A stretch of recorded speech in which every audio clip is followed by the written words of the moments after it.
ரொம்ப வில்லத்தனமான கேரக்டரா இருந்தாலும் சரி, ஐயாக்கு வந்து அது ஒரு லெஃப்ட் ஹேண்ட் டீலிங் மாதிரி எல்லா படத்துலயுமே ஒரு செமையான ரோல் ப்ராமினென்ட்டா பண்ணிட்டே இருப்பாங்க. சமுத்திரகனி சார், உங்களுடைய பிஸி ஸ்கெட்யூல்ல இன்னைக்கு நீங்க வந்ததுக்கு ரொம்ப ரொம்ப நன்றி. ஒரு சில வார்த்தைகள். இறைவனுக்கு நன்றி. ரொம்ப மகிழ்ச்சியாக இருக்குது. ரொம்ப நாளைக்கு அப்புறம் எங்கள் அண்ணன் சீமான் அவர்களை பார்த்ததில் பெருமகிழ்ச்சி. தம்பி வினோத்தை பார்த்ததில் ரொம்ப சந்தோஷமாக இருக்குது. ஏன்னா ஒரு சில மனிதர்களை பார்த்தாலே போதும் நமக்கு ஒரு எனர்ஜி வரும். அந்த மாதிரி ஒரு சக்தி நான் சொன்ன 2 பேருமே. நந்தன், அதாவது ஒரு நல்ல கதையை நம்ம பண்ணிட்டா போதும், அது செலக்ட் பண்ணிக்கிடும் யார் யார் தனக்கு வேணும்னு. நம்ம யாரையோ நினச்சி எழுதியிருப்போம், ஆனால் அது செலக்ட் பண்ணி கூப்பிடும். வா சசி வா, நீங்கள் வாங்க நீங்கள் வாங்க நீங்கள் வாங்கன்னு கூப்பிடும். அப்படி அதுவாக தன்னை டிசைன் பண்ணிக்கிட்ட ஒரு படம் தான் நந்தன் நான் நினைக்கிறேன். ஏன்னா அப்படி தான் இதுக்குள்ளே நானும் வந்தேன். நான் வந்தது எனக்கே தெரியாது. திடீர்னு ஒரு நாள் எங்கே இருக்க அப்படின்னாங்க. நான் வந்தேன், சும்மா சசியை பார்க்க போனேன், பேசினேன். சரவணன் சார் வந்து இந்த மாதிரி விஷயம் சார் விஷயம் அப்படின்னா நல்லா இருக்கே அப்படின்னா, இது நீங்கள் தான் பண்ணுறீங்க அப்படின்னு. இது அதை விட நல்லா இருக்கே, சரி வாங்க பண்ணிடுவோம் அப்படின்னு சொல்லிட்டு அப்படி பண்ண ஒரு படைப்பு. சரவணன் உழைப்பு வந்து ரொம்ப அளப்பரியது. ரொம்ப முதல் படத்துலையும் 2வது படத்துலையும் அவருக்கான இடம் கிடைக்கலையேன்னு எனக்கு ஒரு பெரிய வருத்தம் இருந்தது. இந்த படம் அது எல்லாத்துக்கும் சேர்த்து ஒரு இடத்த கொடுக்கும். சரவணன், வாழ்த்துக்கள். என்னென்னா, இந்த சமுதாயத்தின் மீது பேரன்பு கொண்டவன் ஒரு எழுத்தாளனாக இருந்தால் எழுதி தீர்ப்பான், ஒரு பாடலாசிரியனாக இருந்தால் பாடி தீர்ப்பான்.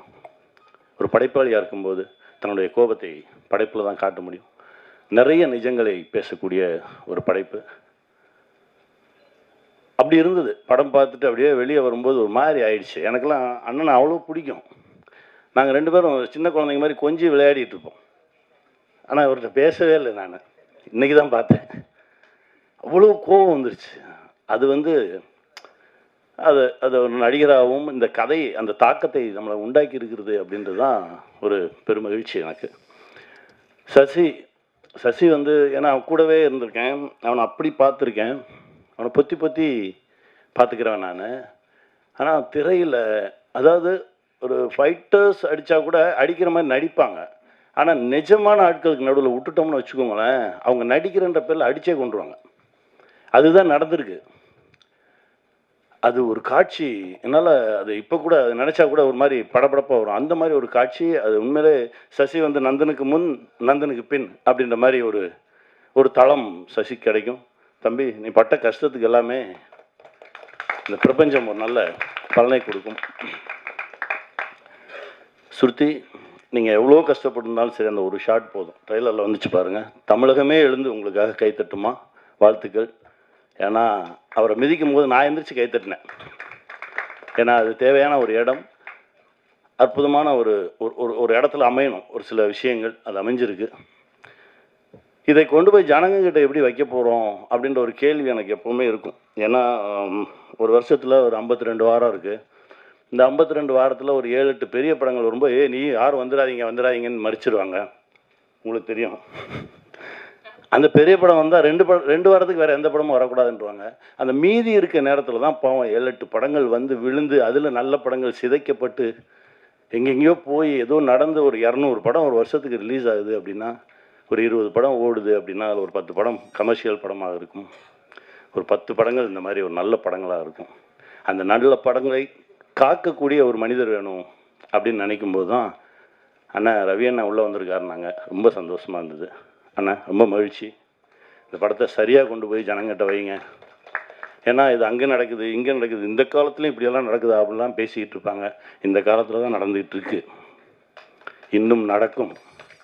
அதை நடக்க விடாமல் மனிதனாக மாற வேண்டும் அப்படின்றது தான் இந்த படத்துடைய ஒரு அடிநாதம். இது வெல்லணும். இந்த மாதிரி பல விஷயங்கள் நம்ம ஜனங்க முன்னாடி வைக்கணும். சின்ன சின்ன மாற்றங்கள், யாராவது ஒரு மனிதன் மாறினா கூட போதும், அது ஒரு மிகப்பெரிய ஒரு வெற்றியாக தான் பார்க்கப்படும். இந்த படம் ஒரு மிகப்பெரிய வெற்றியை அடையணும். அதுக்கு நான் இறைவன்கிட்ட பிரார்த்தனை பண்ணிக்கிறேன். ஜிப்ரான் சார், இசை பேசிச்சு சார், ரொம்ப மகிழ்ச்சியாக இருந்தது சார். ஏன்னா படம் முடிச்சுட்டு வந்தோடனே சசிகிட்ட சொன்னேன், மியூசிக் வேறு மாதிரி இருக்குடா, அது அது அது வேற ஒரு தளத்துக்கு நம்மளை எடுத்துகிட்டு போகுது அப்படின்ற மாதிரி பேசிகிட்டு இருந்தோம். ஜிப்ரான் சார் ரொம்ப பிரமாதமாக ஒர்க் பண்ணி கொடுத்துருக்கீங்க சார், ரொம்ப நன்றி. இந்த படத்தில் ஒர்க் பண்ண எல்லாருக்கும் என்னுடைய மனமார்ந்த வாழ்த்துக்கள். இது மிகப்பெரிய வெற்றி அடையணும், நான் இறைவன்கிட்ட பிரார்த்தனை பண்ணிக்கிறேன். நன்றி. ரொம்ப நன்றி சார்.